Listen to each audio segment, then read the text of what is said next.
नमो विष्णुपदाय कृष्णपृष्ठाय भूतले श्रीमते भक्तिवेदांत स्वामी नामले नमस्ते सरस्वती देवं गौरवाणी प्रचारणे निर्विशिष्य शून्यवादी पार्षद शिष्यतारणे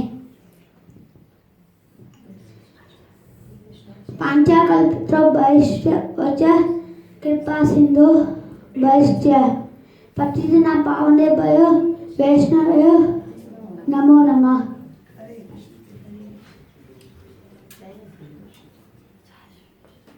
जय श्री कृष्ण चैतन्य प्रभु नित्यानंद श्री अद्वैत गदाधर श्रीवासादि गौर भक्तवृंद।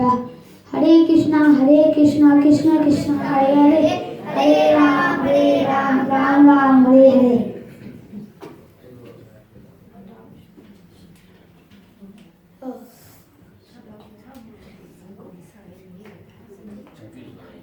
मेरा टॉपिक है आत्मा के बारे में।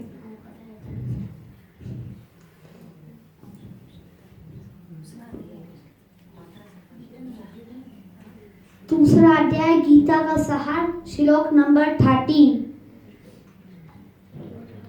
देहि नुस्यम्यथा देहि कौमारम यौवनं जरा तथा देहांत प्राप्तर दे सततर न मोयते। जिस तरह शरीरधारी आत्मा बचपन जवानी और बुढ़ापे इस शरीर में बचपन जवानी और बुढ़ापे की दौर से गुजरती रहती है, उसी तरह मृत्यु होने पर दूसरे शरीर में चली जाती है। देह पुरुष ऐसे परिवर्तन से परेशान नहीं होते। दूसरे अध्याय का 14वां श्लोक। मात्र स्पर्शास्तु कौन्तेय शितो शरण सुदुग्धा अग्मा पायनो नित्या तांस्ते सुस्वभारत। हे कुंती पुत्र, सुख और दुख तो लंबे भर के लिए इंद्रियों से पैदा होते रहते हैं, जैसे सर्दी और गर्मी के मौसम आते जाते रहते हैं। इसलिए हे भरतवंशी, मनुष्य को चाहिए कि ठंडे दिल से उनको सहन करना सीखे। दूसरे अध्याय का 17वां श्लोक। जो सारे शरीर में समाया हुआ है तो मुझे ही अविनाशी समझो। इस न मिटने वाली आत्मा को खत्म करने की शक्ति किसी में भी नहीं। दूसरे अध्याय का 18वां श्लोक।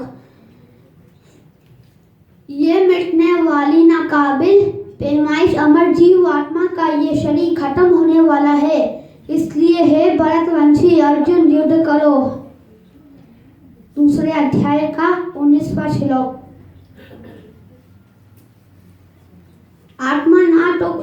आत्मा ना तो मरती है और ना ही मारी जा सकती है।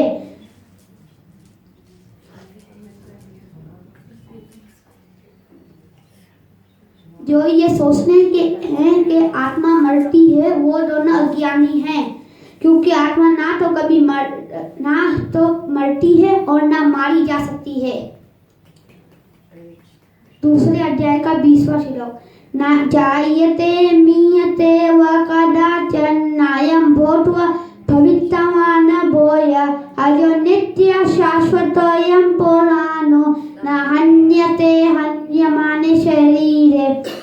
आत्मा के लिए किसी भी काल में ना तो जन्म है ना मृत्यु। वो ना तो कभी जन्मी है और ना जन्म लेती है और ना जन्म लेगी। वो अजन्मी अविनाशी सनातन और शुरू से है। शरीर के मारे जाने पर वो खत्म नहीं होती। दूसरे अध्याय का 21वां श्लोक। हे पार्थ, जो ये जानते हैं कि आत्मा अजन्मी अविनाशी सनातन और शुरू से है, वो भला किसी को कैसे मार सकते हैं या मरवा सकते हैं। दूसरे अध्याय का 22वां श्लोक। पासंस्य चिन्नानि यथा विहाय नवानि गुणाति नरो पुराणि तथा शरीरानि विहाय जीर्णानि अन्यानि संयाति नवानि देहि। जिस तरह मनुष्य पुराने वस्त्र छोड़कर नए वस्त्र पहनता है, उसी तरह आत्मा पुराना और नकार शरीर छोड़कर नया शरीर तैयार करती है।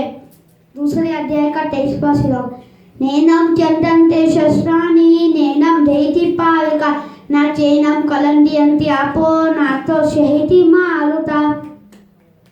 आत्मा ना तो किसी शस्त्र के जरिए काटी जा सकती है ना उसे अग्नि के जरिए जलाया जा सकता है और पानी के जरिए भिगोया और ना ही हवा के जरिए सुखाया जा सकता है। दूसरे अध्याय का 24वां श्लोक। ये आत्मा अटूट नाकाबिल हल है, इसे ना तो जलाया जा सकता है और ना सुखाया जा सकता है। ये शाश्वत सर्वव्यापी अस्त्र और हमेशा एक साथ रहने वाली है। दूसरे अध्याय का 25वां श्लोक।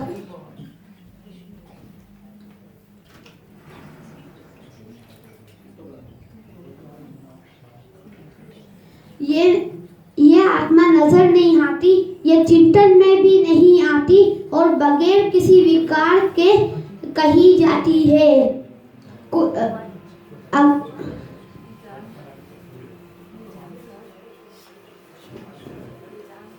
ये जानकर भी तुम्हें शरीर के लिए शौक नहीं करना चाहिए।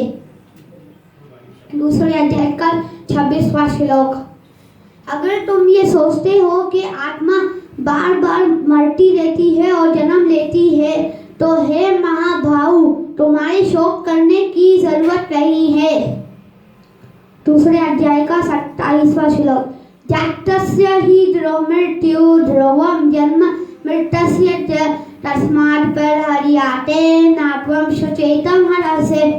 जिसने जन्म लिया है उसकी मृत्यु निश्चित है और मृत्यु के बाद पुनः जन्म भी निश्चित है। इसलिए हे भरतवंशी, इसलिए तुम्हें अपनी फर्ज अदायगी में शौक नहीं करना चाहिए। दूसरे अध्याय का 29 श्लोक। कोई आत्मा को आश्चर्य सा देखता है और कोई उसे आश्चर्य की तरह बताता है और कोई उसे आश्चर्य से सुनता है। कुछ उसके बारे में जानकर भी बिल्कुल यकीन नहीं करते, समझ नहीं पाते। दूसरे अध्याय का 30वां श्लोक।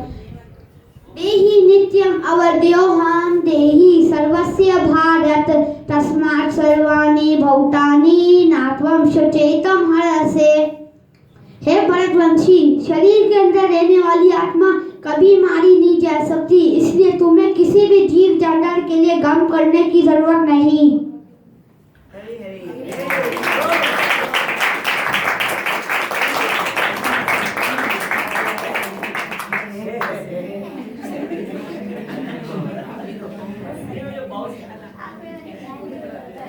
हम ये शरीर नहीं, हम ये आत्मा है। हम ये शरीर नहीं, हम ये आत्मा है। इस जन्म में सबसे पहले हमें यही तो जानना है।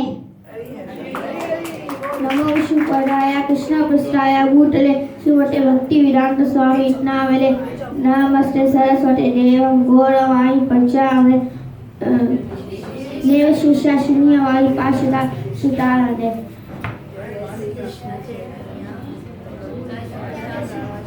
जय श्री कृष्ण चैतन्य प्रभु नित्यानंद श्री अद्वैत गदाधर युवासानी गौर भक्तवृंद।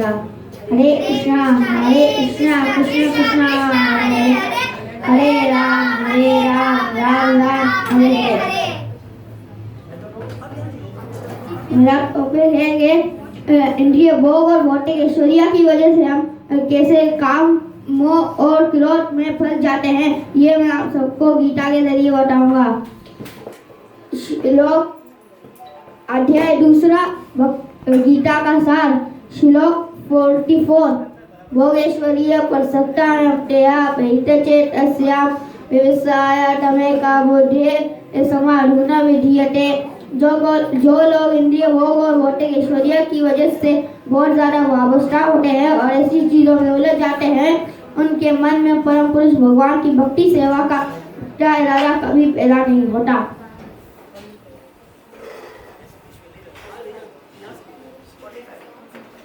किलो 45 ऑनलाइन चलना है या दूसरा 2.45 त्रिगुणियो विषया वेदा त्रिगुणियो भव अर्जुन नरदुंडो नित्य सत्वस्तो विद्यो कशम आत्मवान। वेदों में प्रकृति के तीनों गुणों का जिक्र हुआ है। अर्जुन, इन तीनों गुणों से ऊपर उठो। वेदों में प्रकृति के तीनों गुणों का जिक्र हुआ है। अर्जुन, इन तीनों गुणों से ऊपर उठो। तमाम डोहरी नफा और तहफूज के सारी फिक्रों से आज़ाद होकर आत्मा में कायम हो जाओ। 2.59 विषयाविनी वटन्ते निराहारस्य देहिना रसवर्जम रसो अपस्य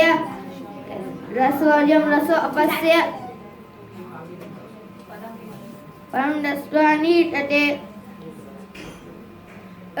शरीर के अंदर मौजूद आत्मा को इंद्रिय भोगों से रोका जा सकता है, हालांकि उसकी इंद्रिय भोगों की ख्वाहिश बाकी रह जाती है, लेकिन उत्तम रस पाने से वो ऐसे काम करके भक्ति में कायम हो जाती है। 2.62 ध्यायतो विषयान् पुंसा संगस्तेषु पजायते संगात् संजायते कामात् क्रोधाभिजायते। इंद्रिय विषयों का चिंतन करते हुए मनुष्य का उनमें लगाव पैदा हो जाता है और ऐसे लगाव से काम उत्पन्न होता है, काम से क्रोध जाहिर होता है। श्लोक 2.64 क्रोधा भवति सम्मोहा सम्मोहात् समृद्धि विवर्मा समृद्धि वरमशाले उद्यनाशात् पनिष्यते। क्रोध से सरसरा मोह पैदा होता है और मोह से स्मरण शक्ति खत्म हो जाती है। स्मरण शक्ति खत्म होने पर बुद्धि नष्ट हो जाती है और बुद्धि नष्ट होने पर मनुष्य माटी बहु सागर में गिर जाता है। श्लोक 2.64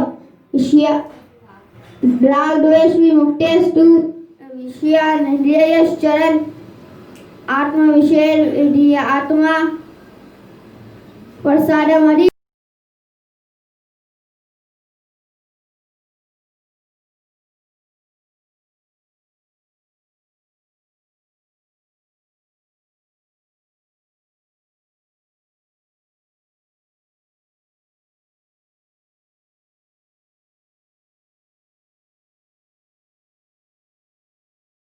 भूतले श्रीमद भक्ति नाम नमस्ते सरस्वती देव गौरवाणी भटाने निर्विशेषा शून्यवादी पाशिषा ऋषिताने। जय श्री कृष्ण चैतन्य प्रभु नित्यानंद श्री अद्वैत गदाधर शिवासादि गौर भक्त हरे कृष्ण कृष्ण कृष्ण हरे राम राम राम हरे हरे। जब अर्जुन हार जाता है तो भगवान से ये कहता है 2.7 श्लोक कार्पण्य दोषोपहत स्वभाव पचामि त्वं धर्म समुच्चयतः यचरे यस्याद निश्चितं भवितरम शिष्यस्ते आम शादिमां तुम परपन्नम। अब मैं अपनी दुर्बलता की वजह से अपना फर्ज भूल गया और अपनी सारी ताकत खो चुका। ऐसी हालत में मैं आपसे पूछा जो मेरे लिए बेहतर हो मुझे अच्छी तरह बताएं। अब मैं आपका शिष्य हूँ और आपकी शरण में कृपा करके मुझे उपदेश दें। श्री भगवान वाचा 2.11 अशुच्यानन्वशुच्यस्त्वं परज्ञावादंश्च भाष्यसे गतासुनश्च नानुशोचन्ते पंडिता। तुम पंडितों की तरह वचन कहते हैं, उनके लिए शोक करें जो शोक करने के काबिल नहीं। जो विद्वान होते हैं वो न तो जिंदा लोगों के लिए शोक करते हैं न मृत के लिए। न तो एवं जात न आसिम न तुम न जिन में जनादीप न चेवे न भविष्यामा सर्वे वेहमता। ऐसा कभी नहीं हुआ कि मैं ना रहा हूँ या तुम ना रहे हो या ये सारे राजा ना रहे हो, और भविष्य में ऐसा नहीं है कि हम लोग ना रहेंगे। परमधाम से आई हुई गीता हमारे देश में, परमधाम से आई हुई गीता हमारे देश में। ये तो स्वयं मुरारी श्री गीता जी के वेश में आए हैं।